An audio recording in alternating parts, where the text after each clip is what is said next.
Okay, next tutorial is to create a render to make this look realistic, kind of like what we've got here. So, we finished our drawing. Oh, by the way, we should be saving pretty regularly. I probably should have done this ages ago.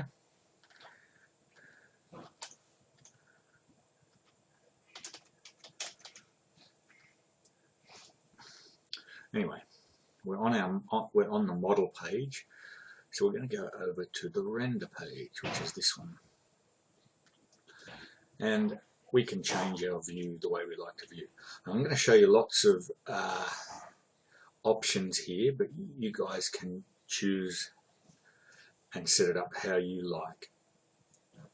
So we've got the appearance tool here. So again, if you wanted to change the appearance, a different style of timber, you can change that here just by dragging the icon onto your stepladder. We've got scene settings. We're going to click the scene settings here. There's a lot of options in here. Okay, the brightness. Okay, that just changes the brightness. We need to actually keep that fairly low. The background is a solid color background, and you can change the color of the background here if you wish. It looks disgusting. I think the environments look better. So we put the background on environment, then we can go over to the environment library and we can choose one of these built-in environments. For instance, if you like the look of the soft light one, you drag that into the background and it will apply it. And that one looks like it made no difference at all. And etc. Now, if we change the view, I think you can kind of see the lights and so on, where they come from, etc. They've also got these sort of backgrounds. Well, we need to download them first. Download the environment, let it do its thing, and then drag it on here. And there we go. We're in the middle of a road. But I'm going to show you what I did for mine, which is over here. I did a custom environment, so I click on this custom environment button. Click here, and I'll upload a folder for you. It'll be on Google Drive, and share it with you. And choose the one you want. So let's see, maybe, and there's a bunch of them here you could choose from. Aircraft workshop. So I just click that, open. That should load into here any moment. There you go, and it loaded into my model. Actually, that's probably going to look, yeah, it might look alright. We'll see how we go. Actually, I think everything's going to be too close. Just from experience, all this is just going to look too messy. So I'm going to change it again. I wonder what the tunnel one looks like.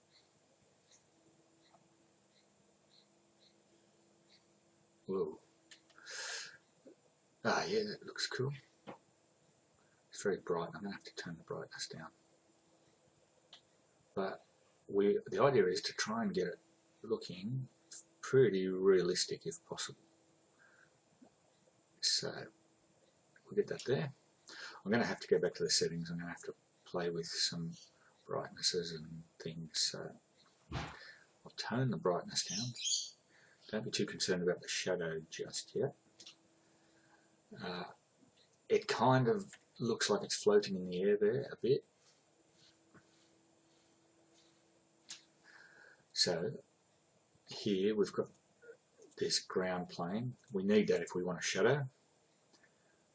This flattened ground, that actually makes it look like we're now sitting on the ground, but we're kind of just about sitting in the gutter. So this other button here, this position, we can adjust things. So adjust it to get it in position again so it looks realistic. Now notice what happens to my wall over here as I adjust it. It gets distorted. So again, we're looking for realism. And we can move the ground up and down. So we don't want this floating in the air. So